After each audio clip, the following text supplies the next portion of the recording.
ਗੱਲ ਅੱਜ ਅਸੀਂ ਜਰਮਨੀ ਸਟੱਡੀ ਵੀਜ਼ਾ ਦੀ ਕਰਨ ਜਾ ਰਹੇ ਹਾਂ। ਅੱਜ ਦੇ ਟਾਈਮ ਵਿੱਚ ਦੇਖੀਏ ਤਾਂ ਸਟੂਡੈਂਟਸ ਦਾ ਬਹੁਤ ਜ਼ਿਆਦਾ ਰੁਝਾਨ ਇੰਟਰਸਟ ਜੋ ਹੈ ਜਰਮਨੀ ਸਟੱਡੀ ਵੀਜ਼ਾ ਵੱਲ ਨਜ਼ਰ ਆ ਰਿਹਾ ਹੈ। ਵੀਜ਼ਾ ਦਾ ਸਕਸੈਸ ਰੇਟ ਵੀ ਦੇਖੀਏ ਉਹ ਵੀ ਚੰਗਾ ਜ਼ਰੂਰ ਜਾ ਰਿਹਾ ਹੈ। ਸੋ ਅੱਜ ਅਸੀਂ ਇਸੇ ਲਈ ਤੁਹਾਨੂੰ ਦੱਸਣ ਜਾ ਰਹੇ ਹਾਂ, ਅਗਰ ਤੁਸੀਂ ਜਰਮਨੀ ਸਟੱਡੀ ਵੀਜ਼ਾ ਲਈ ਅਪਲਾਈ ਕਰਨਾ ਹੈ, ਕਿਹੜੇ-ਕਿਹੜੇ ਚੰਗੇ ਕੋਰਸਿਸ, ਕਿਸ ਤਰ੍ਹਾਂ ਦੇ ਬੈਨੀਫਿਟਸ ਔਰ ਸਕਾਲਰਸ਼ਿਪਸ ਨੂੰ ਲੈ ਕੇ ਵੀ ਸਟੂਡੈਂਟਸ ਦੇ ਸਵਾਲ ਸਾਡੇ ਕੋਲ ਬਹੁਤ ਰਹਿੰਦੇ ਨੇ, ਉਸ ਬਾਰੇ ਵੀ ਤੁਹਾਨੂੰ ਜਾਣਕਾਰੀ ਦੇਵਾਂਗੇ।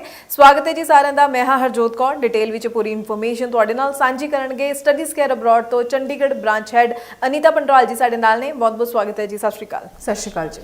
सो अनीता जी, पहला तो ये जरूर दसो कि जर्मनी स्टडी वीज़ा अज के टाइम में तुसीं किस तरह नाल देखते हो, स्टूडेंट्स लई कितना को बेनीफिशियल ऑप्शन है और स्टूडेंट्स का जिहड़ा इंटरस्ट हुण जर्मनी स्टडी वीज़ा वल वध रहा है, इस पिछे की रीजनस तुसीं देख रहे हो जी? अभी जो जहाँ पे सारे स्टूडेंट्स का जो एरिया ऑफ इंटरेस्ट था वो दूसरी कंट्रीज थी, तो इस टाइम पे जर्मनी बहुत ज़्यादा दिख रहा है कि students are preferring Germany. Reason मैं उसका ये बता देती हूँ क्योंकि जर्मनी में जो प्रोसेस है वो बहुत ज़्यादा स्मूथ प्रोसेस है। अगर मैं एजुकेशन की बात करूँ तो they are providing the bachelors और मास्टर्स की डिग्री आप वो प्रोवाइड करवाते हैं। अगर किसी स्टूडेंट की परसेंटेज भी कम हो उसके बाद भी वो प्रोफाइल को एक्सेप्ट कर लेते हैं, यानी कि 50 to 55% इज इजीली एक्सेप्टेबल। अगर आईएलटीएस है 5.5 बैंड भी acceptable, there is no problem at all कि 5.5 बैंड पे भी student can get the visa even for the masters. अगर मैं मास्टर्स की बात करूँ, बहुत ही कम कंट्रीज ऐसी हैं जो कि मास्टर्स 5.5 बैंड के साथ देती है, but yes in Germany you will have that option. उसके बाद अगर मैं बात करूँ तो जर्मनी में आपके पास कन्वर्जन कोर्सेज बहुत इजीली मिलेंगे, यानी कि अगर आप जिस भी फील्ड से आपने जॉब करी है, आपने पढ़ाई करी है and you want to change your field, तो yes you can change your field, there is no problem at all. और सबसे इम्पॉर्टेंट जर्मनी में स्टूडेंट्स क्यों जा रहे हैं, पहले ये था कि आज से अगर आप 2 से 3 साल पहले देखें या फिर आप अपने सर्कल में किसी से बात करें तो जर्मनी एक इतनी ज़्यादा ऑप्शन नहीं थी स्टूडेंट्स के बीच में, लेकिन आज के टाइम पे वो ऑप्शन बन चुकी है। कोविड जब था, कोविड के टाइम पे जितने भी ओल्डीज थे जो कि डिफरेंट जर्मनी में डिफरेंट कंपनीज में काम करते थे, तो वो कहीं ना कहीं अपनी होम कंट्रीज वापस चले गए थे, तो जॉब्स की जो वैकेंसी थी वो एकदम से जर्मनी में आई। उस वजह से कहीं ना कहीं बूस्ट मिला स्टूडेंट वीज़ाज़ को। स्टूडेंट वीज़ा स्टूडेंट्स ने अप्लाई किया, जैसे ही हुआ ऐसे कि जैसे स्टूडेंट्स ने अप्लाई किया, कोर्स अप्लाई करने के बाद ही उनको जॉब्स मिल गई, क्योंकि वो जो लोग थे वो जो वैकेंसीज थी वो अवेलेबल थी स्टूडेंट्स के पास। अब जब स्टूडेंट्स वहाँ पे गए, उन्होंने देखा सेफ कंट्री है, 29 आपके पास कंट्रीज़ का परमिट है, आपको जॉब्स बहुत अच्छी मिल रही है। वेज रेट की अगर मैं बात करूँ तो 13 यूरो के करीब आपके पास वेज रेट होते हैं। अगर मैं बात करूँ, आप कोर्स ड्यूरिंग द कोर्स आप 23 आवर्स पर वीक आप काम कर सकते हैं। अर्निंग अच्छी थी तो स्टूडेंट्स का जो इंटरेस्ट है वो ऑटोमेटिकली बनने लगा, तो उन्होंने कहीं ना कहीं अपने रेफरेंसेस को बुलाया, अपने फ्रेंड्स को बुलाया। लेकिन आज अगर आप 2 से 3 साल के बाद जर्मनी में देखते हैं तो स्टूडेंट्स इतने ज़्यादा हैं कि मैं आपको ये बोलूँगी कि every 5th student wants to apply in Germany. इसीलिए आपने ये भी सुना होगा कि जर्मनी में इस टाइम पे जो इंटरव्यू के जो स्लॉट्स हैं वो बहुत मुश्किल से मिल रहे हैं या बहुत ज़्यादा वेटिंग है।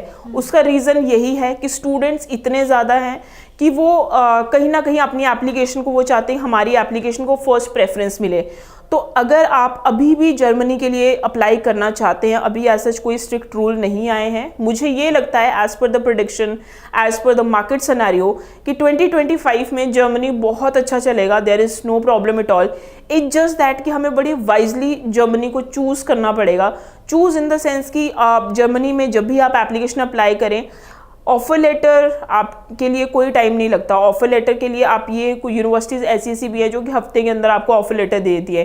एपीएस भी 15 से 20 दिन के अंदर एपीएस इस टाइम पे स्टूडेंट्स का आ रहा है, बिकॉज जैसे ही स्टूडेंट एप्लीकेशन अप्लाई करता है वैसे ही हम एपीएस करवा देते, तो again we can save the time. इस टाइम पे टाइम जहाँ पे है वो इंटरव्यू स्लॉट के लिए आ रहा है। तो जब भी आप एप्लीकेशन अप्लाई करें, आप 2 से 3 महीने का गैप ज़रूर दें, सो दैट आपकी इंटरव्यू अपॉइंटमेंट में ज़्यादा टाइम ना लगे और कहीं ना कहीं आपको जो फर्दर आपका इनटेक है वो सेव हो, आपको ऐसा ना हो कि आपको दोबारा से डेफरमेंट करना पड़े। फॉर एन एग्जांपल, अगर आज एक स्टूडेंट है वो जर्मनी को एज एन अपनी प्रेफरेंस लेके चल रहा है, तो उस पर्टिकुलर स्टूडेंट को कहीं ना कहीं मार्च इनटेक के लिए अभी से अप्लाई करके रखना चाहिए, बिकॉज अगर मैं नवंबर की बात करूँ, नवंबर पूरा लग जाएगा उस पर्टिकुलर स्टूडेंट की ऑफर लेटर मंगवाते हुए, एपीएस मंगवाते हुए।